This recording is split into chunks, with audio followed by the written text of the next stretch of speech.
Log bridge tractor rescue.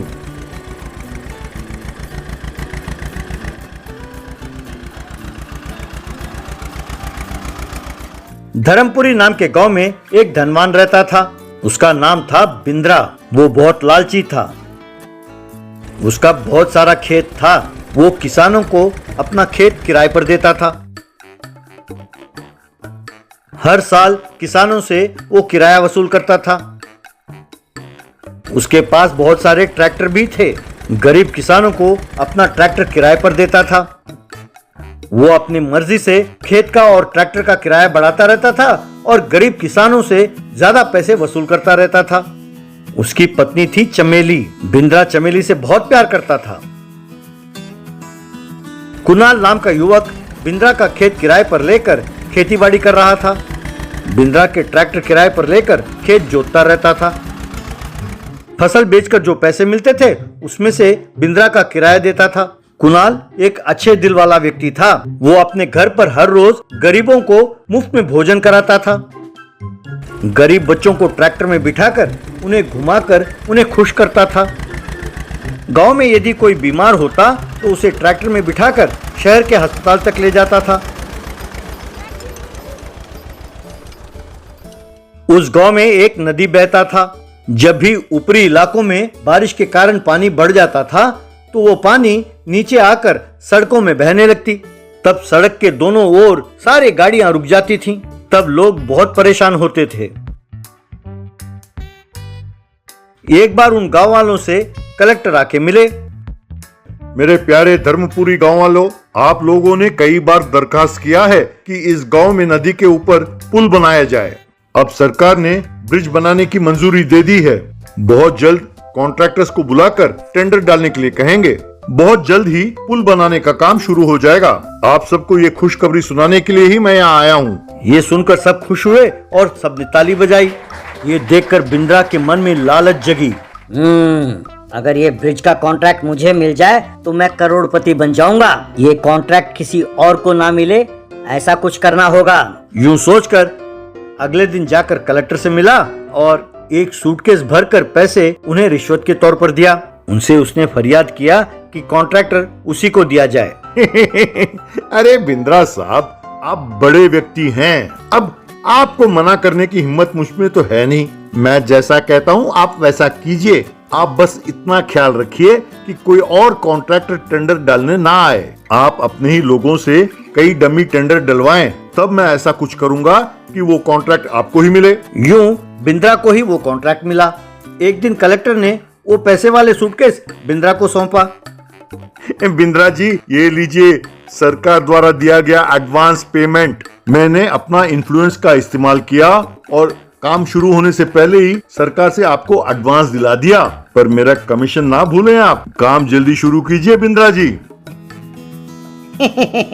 अरे क्या बात करते हैं कलेक्टर साहब, आप अब तक नहीं समझे। अरे वहाँ कोई पुल बनाएंगे ही नहीं, लेकिन सारे पैसे ऐंठ लेंगे। अब बहुत ज्यादा प्रेशर आया तो कोई बेकार सा ब्रिज बना देंगे। कैसा लगा मेरा प्लान? एक दिन कुणाल ने बिंद्रा को खेत के किराए के पैसे दिए।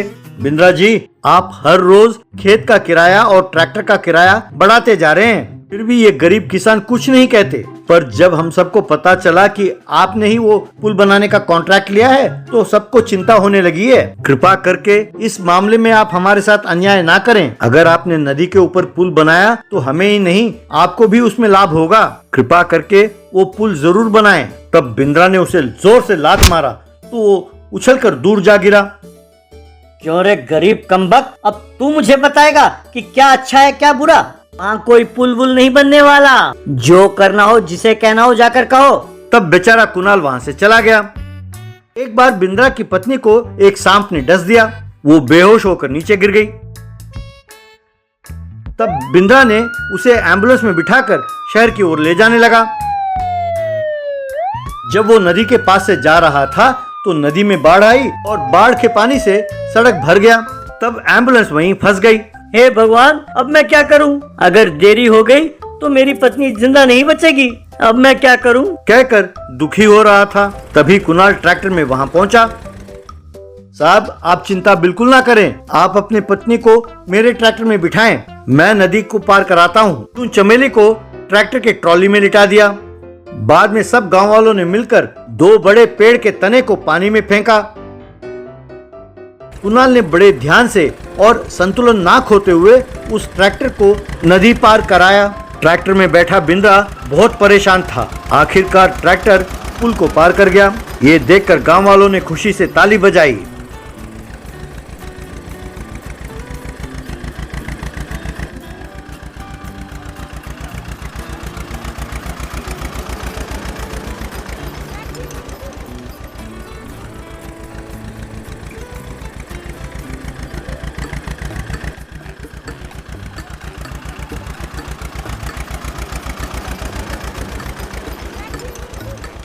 अब ट्रैक्टर शहर के अस्पताल पहुंचा।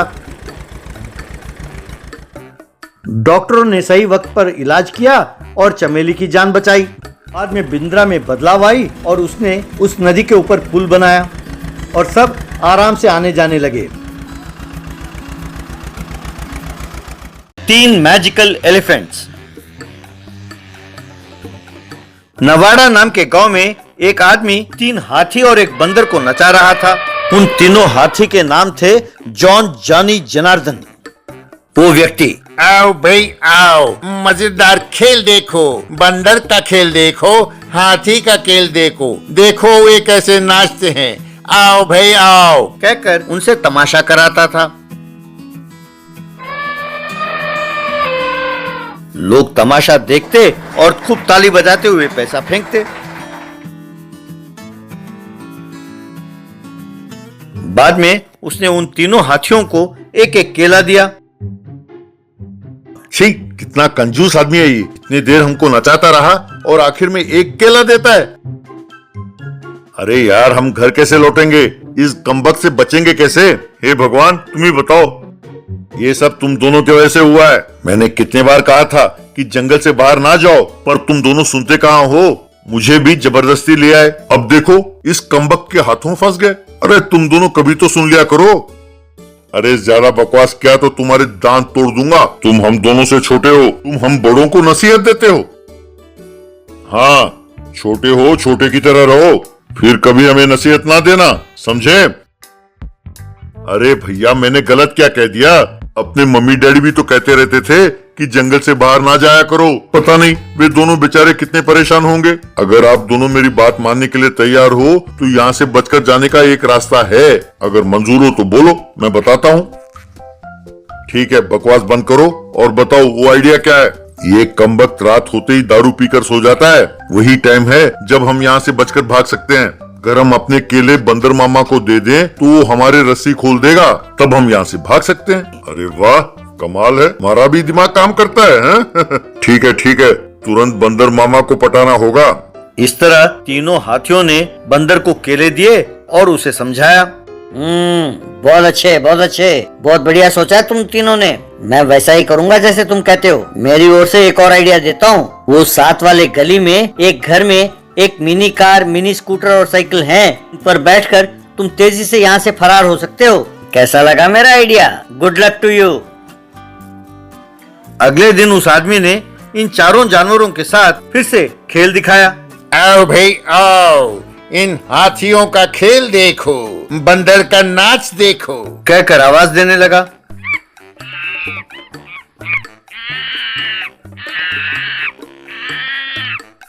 उसके बाद खूब दारू पीकर सो गया। बंदर ने आकर रस्सी खोला।